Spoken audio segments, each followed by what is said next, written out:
Okey. Upah orang cucuk lah.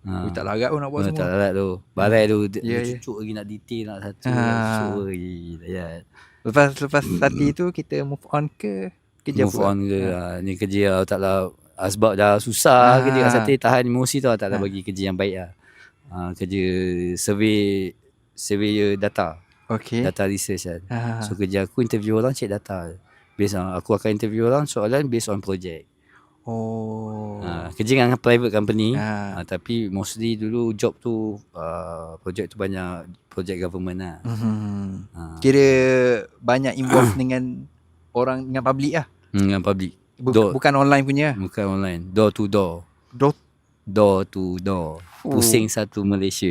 Wah, yang tu best. Allah, memang best lah. Ni memang best lah. Negeri mana yang kau pergi? Alhamdulillah, rezeki Allah Ta'ala bagi, seluruh negeri dekat Malaysia ni dah pergi. Cuma daerah-daerah tu tak semua daerah pergi. Sabah Sarawak include. Alhamdulillah. Seronok lah. Ni memang seronok berjalan lah. Lifestyle aku kerja sambil melancong. Memang duduk hotel. Memang best lah. Memang hidayat lah. Memang best lah. Lama lah kerja? Lama lah, 3 tahun lah.